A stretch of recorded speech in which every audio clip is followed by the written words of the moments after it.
This afternoon, I want to talk to you about how to lead in the age of disruption. And what do I mean by that? I mean embracing change and responding to change, learning from change, anticipating change, and exploiting change as an opportunity. The problem, a few people make change happen, a lot of people wait for change to happen, and some people wake up in the morning, they look out the window, and they say, hey, what happened? It's important that you're not in that box. Today I want to take you on a journey into the hearts and minds of risk takers, pioneers and visionaries who change ahead of change. And I'm going to give you some new insights into the three most important mindsets you need to amplify in order to not just survive, but thrive in this new reality. And so a question that I want to answer today is, how do you change ahead of change? How do you embrace the waves of disruption and leverage it as an opportunity?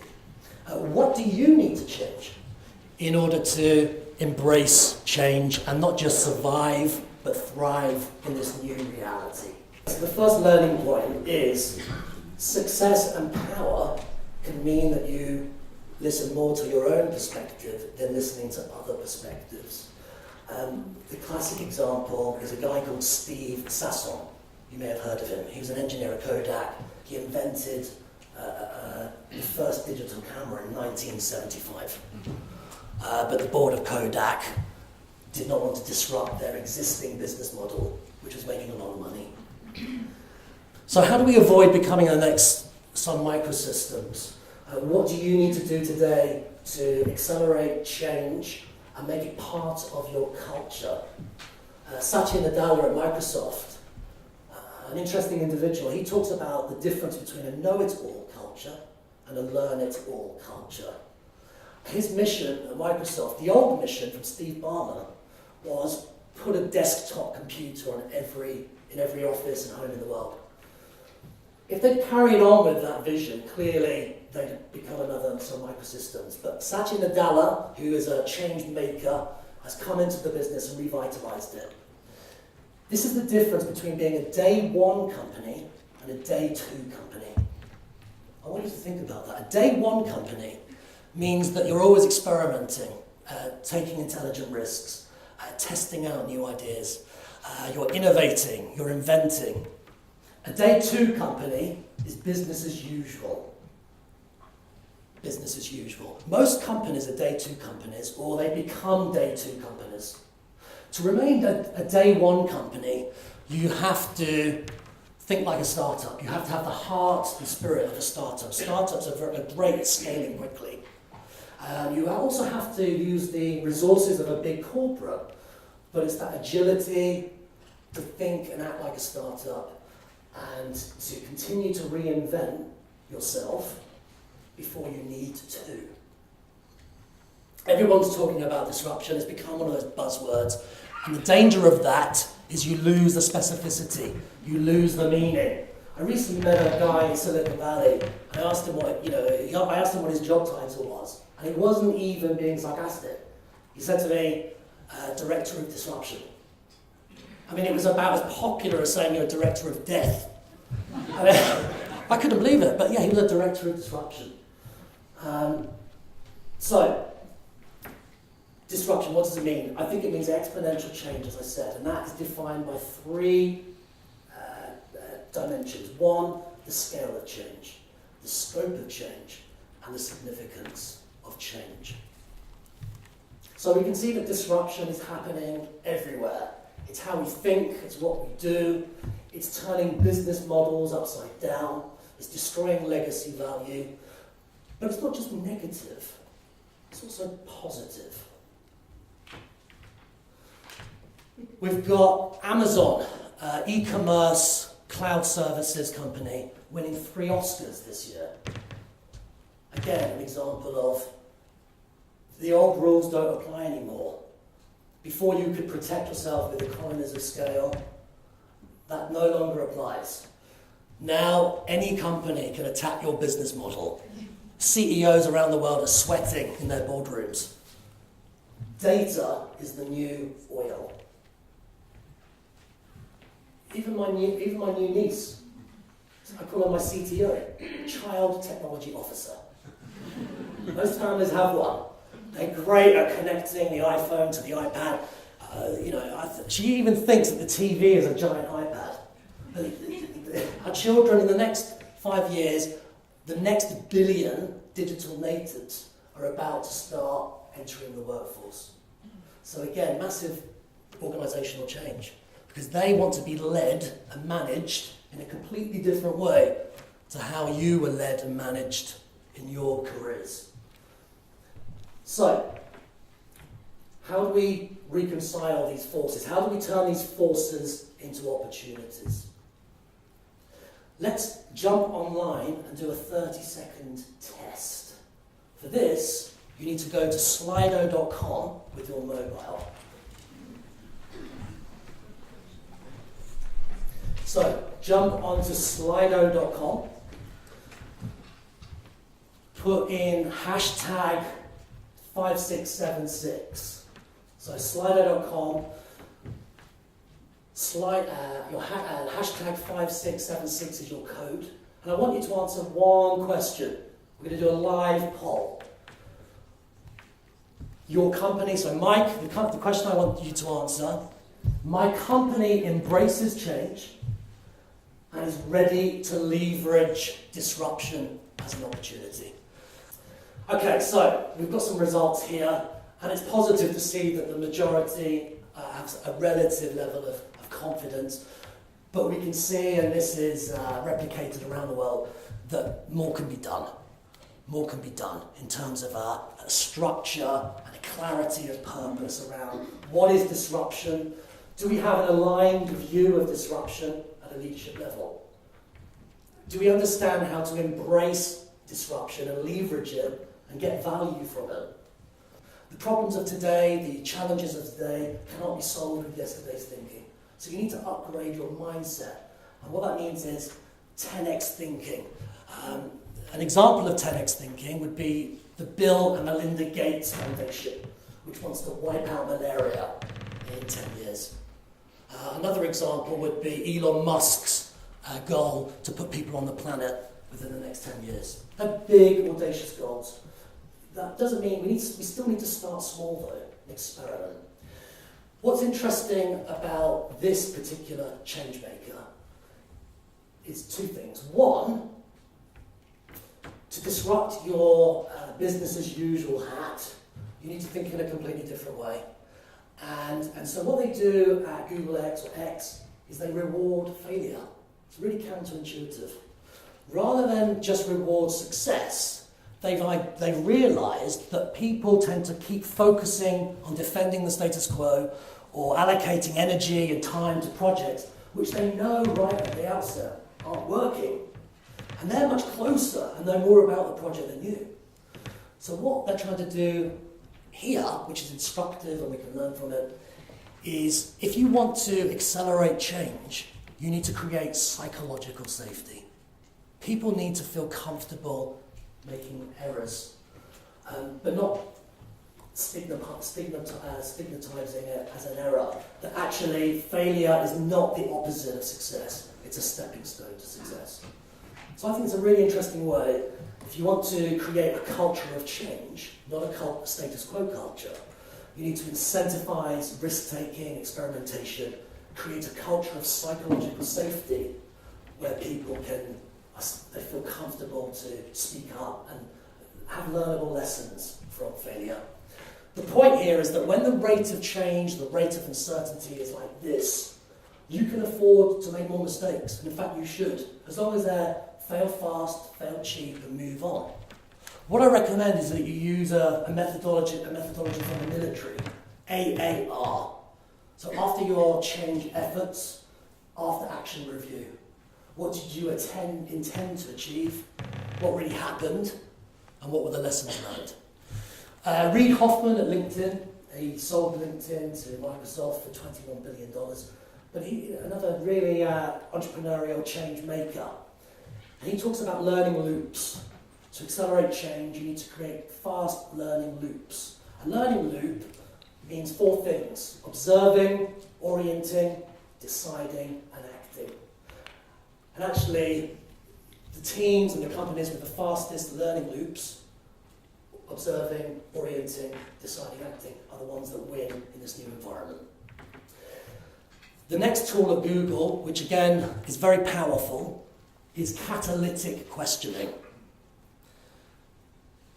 The saying is that questions are one half of wisdom, and often we underestimate the power of questions. The way this technique works, which you can use and test out, is that you pick a problem with your team, you then focus on generating only questions, as many as you can in a limited time, so for example 10 minutes, and generate questions, as many as you can. And then you look at those questions and pick 2 or 3 that disrupt status quo thinking, that disrupt the way that you look at the problem, that provide you with a fresh pair of eyes. Because in this age of disruption, you've got to adapt new mindsets and look at the world differently. It's no longer linear change. It's non-linear change. Your competition can come from anywhere, not just your industry. So, one of the problems then is this left brain approach to change management, and actually there's a social intelligence side. You can create social norms. You can create social norms.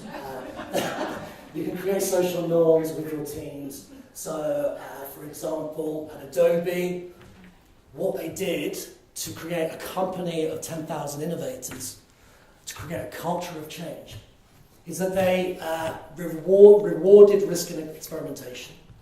They gave psychological safety to test ideas and to fail fast and move on. And they gave everybody a red box. In this red box, you've got a toolkit to change, a toolkit to be more innovative.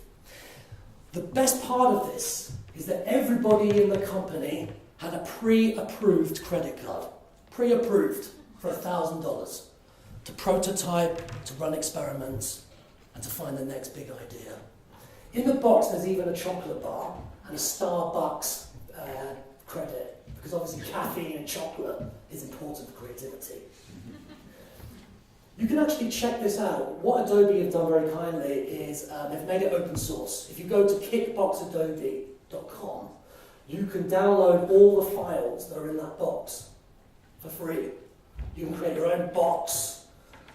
You can look at the process of creating a culture of change and accelerating it. It's a great practical tool to take away and have a look at off the back of today's talk. Kickboxadobe.com. So the second key message here is, do you have a culture, a status quo, or a culture of change? If you want to create a culture of change, you've got to involve everybody in the company. It's not just a department or somebody's job title. And you've got to fight this disease, which is, we're all educated to be left brain, cynical, intellectual, and that is not going to help you thrive in this new world of disruption, where the speed of change is exponential. It's no longer about big or small, it's about fast or slow.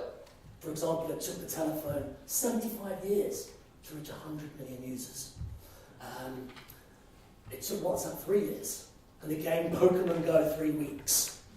The speed from 0 to 100 million users is becoming more and more compressed. So let's take a pause. The first mindset that I want you to think about is 10x thinking, so thinking 10 times bigger. The way to use that is, for example, if you have a process, a supply chain. Most business people think about a 10% improvement, so they use incremental thinking. Most of us use incremental thinking instinctively, and we inherit this from school. How are we going to improve by 10%? How are we going to grow by 20%? 10x thinking is meant to disrupt that. The point is that you may not reach a 10x goal, you probably won't. But by aiming for that, you have to disrupt and challenge everything you know about that problem. Look at it in a completely different way. It's a bit like, deja vu, where the unfamiliar seems familiar. What I want you to practice, and this is my own creation, is vu déjà. Thank you. It's difficult to say. Vu déjà. What that means is you need to make the familiar unfamiliar. You need to look at your processes, look at how you operate your business models and try and extract value and look at them in a different way. Vu déjà. So, takeaway number 1, 10x thinking. Catalytic questioning. Takeaway number 2, create a company of innovators. Create a culture of change where everybody is involved in the process. My final mindset is about resilience and courage. The Finnish call it sisu. It's like a Viking spirit, tenacity, courage, and the ability to get back. When you're changing faster, when you're in a world of disruption, where your business models can turn upside down, you need to have more courage. Courage to manage upwards, to have tricky conversations with your bosses. Courage to take a risk, an intelligent risk. And I think to change in this world of disruption, to lead yourself, to lead others, you need to surround yourself with multiple mentors. Who are your mentors right now? Have a think. Because you need multiple mentors to give you different perspectives. When you're that close to the problem or the frustration in your company, it's very difficult to think differently. Most companies are designed to make you tired. I know this from personal experience, but from the carpets to the air conditioning to the height of the ceiling, you feel exhausted. When you leave the office to be creative, you know there's a problem. So I think another, and there's no time today to go on this, but high-performing buildings, high-performing architects that create buildings and spaces that facilitate change and creativity are going to become very, very popular in the next 10 years. What's my final takeaway? 3 box thinking. You can apply this to yourself and your organization. Box 1 is about optimization, managing the present. And that's where most companies are comfortable. That's where the Sun Microsystems and the Kodaks, the Blackberries, the Nokias, and many other companies are excellent. Doing what they know best, box 1 activity. And you've got to be good at that. That's all about execution culture. As we've seen though with Tim Cook and Apple recently, when you go from a culture of change and innovation to a culture of execution, there's not long before things start to go wrong. So, do box 1 really great, but also focus your change efforts on box 2. Box 2, and this is one of the most difficult boxes, to change, you need to decide what to stop doing. Old habits, old ways of thinking, old behaviours, old assumptions. What are you prepared to kill today? And that's really difficult because most companies aren't prepared to do that. They'll hold on to their success formula far longer than they should until it's too late. And when it's too late, you can't actually catch up again. So box 2, I want you to use box 2 to think about what do we need to stop doing? Processes, procedures, assumptions, operating models, mindsets. Because you can't change unless you're prepared to let go and stop doing things. Something that we often forget with change. What are you prepared to let go and kill? I mean literally. Final box is about creating the future. That's the 10x, moonshot thinking. That's about planting seeds today. That's about iterating other business models. So 3-box activity to help you accelerate your change, manage the present, let go of the past, and also build the future. My final point is, are we ready to change ahead of change?